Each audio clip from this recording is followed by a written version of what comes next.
विजय रूपानी गुजरात के पूर्व मुख्यमंत्री लंदन जा रहे थे अपनी बेटी से मिलने।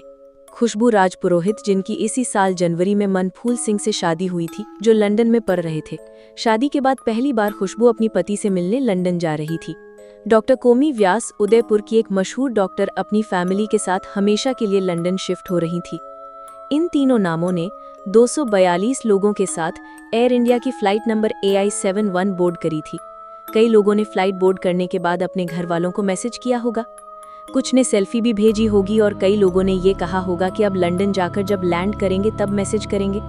लेकिन उनके घर वाले उस एक मैसेज का इंतजार करते रह गए, क्योंकि लंदन जाने वाली ये फ्लाइट टेक ऑफ के कुछ मिनट बाद ही अहमदाबाद के एक मेडिकल कॉलेज पर क्रैश। फ्लाइट में 242 पैसेंजर्स थे, जिनमें 53 ब्रिटिश नागरिक, 7 पुर्तगाल के नागरिक, 1 कनाडा के नागरिक और बाकी भारतीय थे। अहमदाबाद पुलिस के कल शाम के बयान के हिसाब से 204 यात्रियों की मौत हो चुकी है। उनकी बॉडी भी रिकवर कर ली गई है। ग्राउंड पर हुई कैजुअल्टी को काउंट करें तो ये आंकड़ा 294 तक पहुंच जाता है। 41 लोगों का अस्पताल में इलाज चल रहा है। ये 41 लोग प्लेन के यात्री हैं या फिर उस मेडिकल हॉस्टल के छात्र हैं, इस बात पर अभी कोई क्लैरिटी आई नहीं है। शुरू में तो ऐसी खबरें भी आईं कि प्लेन क्रैश में जितने लोग प्लेन में थे, फ्लाइट में थे, उनमें से किसी की भी जान नहीं बची है। लेकिन एक ब्रिटिश नागरिक, जिनका नाम रमेश कुमार है, इंडियन ओरिजिन के हैं, इस फ्लाइट के अकेले सर्वाइवर हैं।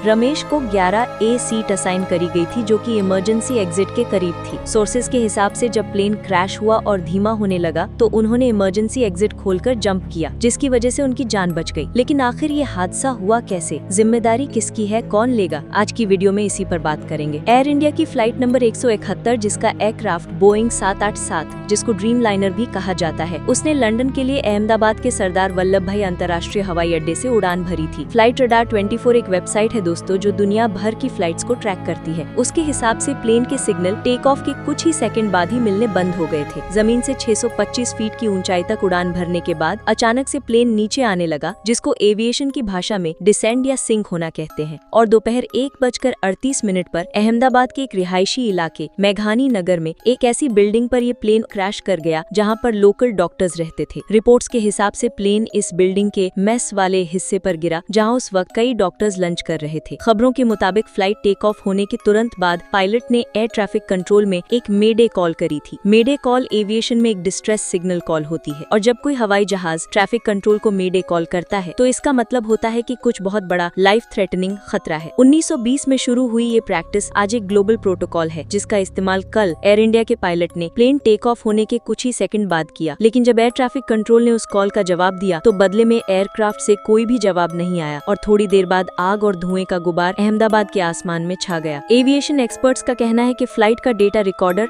कॉकपिट का वॉइस रिकॉर्डर और ब्लैक बॉक्स जब तक रिकवर नहीं हो जाते तब तक कुछ भी कहना जल्दबाजी होगी।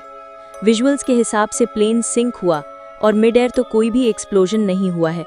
प्लेन सिंक होने की वजह इंजन माल फंक्शन हो सकता है, लेकिन एविएशन एक्सपर्ट्स के हिसाब से एक प्लेन में 2 इंजन होते हैं और दोनों इंजन एक साथ फेल हो जाएं, ऐसा होने की संभावना 1 in a billion होती है, वो भी टेक ऑफ के 1 मिनट के अंदर अंदर।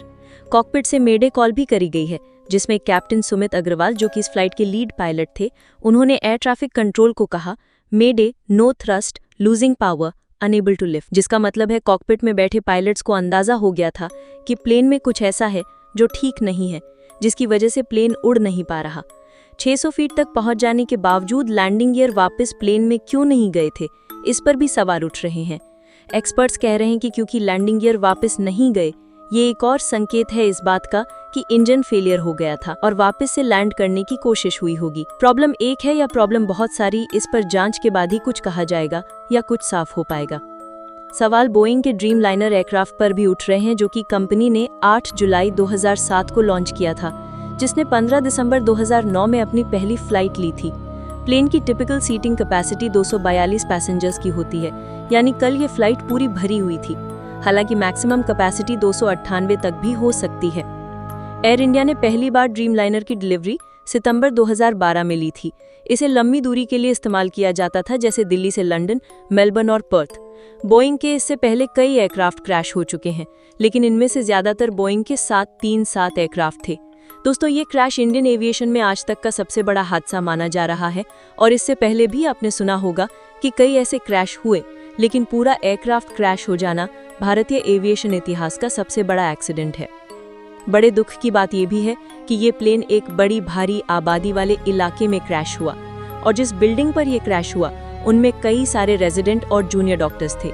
आप एक बार को मेडिकल कम्युनिटी के लिए सोचकर देखिए कि उनके लिए कितना दुखद दिन था ये। ना सिर्फ उन्हें फ्लाइट में बैठे पैसेंजर्स की डेड बॉडी और इंजरी से डील करना पड़ा, बल्कि उन्हीं की कम्युनिटी के कुछ और डॉक्टर्स की भी यही हालत थी जो उन्हें संभालनी थी। वैसे दोस्तों, प्लेन के टेक ऑफ किए 1 मिनट भी नहीं हुआ था। इस वजह से फ्लाइट का फ्यूल टैंक भी पूरी तरह से फुल था और इस वजह से एक्सीडेंट के बाद एक्सप्लोजन और ज्यादा बड़ा हुआ। देश के नागरिक उड्डयन मंत्री राम मोहन नायडू अहमदाबाद पहुंचकर क्रैश साइट विजिट करी। टाटा ग्रुप ने भी मृतकों को 1-1 करोड़ रुपए की सहायता राशि देने की बात करी है और जो लोग घायल हुए हैं उनका उपचार कराने के लिए भी बेस्ट मेडिकल फैसिलिटी देने की बात की गई है। साथ ही जिस मेडिकल फैसिलिटी पर ये प्लेन क्रैश हुआ उसे दोबारा बनाने का जिम्मा भी उठाया गया है। लेकिन भारत में हर कदम हादसा होने के बाद उठाया जाता है। उस फ्लाइट में कुछ लोग थे जो अपनों से मिलने जा रहे थे, कुछ बिजनेस ट्रिप पर जा रहे थे, कुछ गर्मी की छुट्टियां मनाने जा रहे होंगे, लेकिन अफसोस कि उनके घर वालों तक वो नहीं, उनके ना आने की बुरी खबर पहुंची होगी। ये साल 2024 कुछ ऐसा ही है दोस्तों। लोग अपनों के साथ छुट्टी मनाने पहलगाम गए तो आतंकवादी हमले में जान गंवा दी, ट्रॉफी का जश्न मनाने स्टेडियम गए तो भगदड़ में जान गंवा दी और फ्लाइट में दूसरे देश जाने के लिए गए तो प्लेन क्रैश में जान गंवा दी। जितने भी लोग इस हादसे में दुनिया से जा चुके हैं,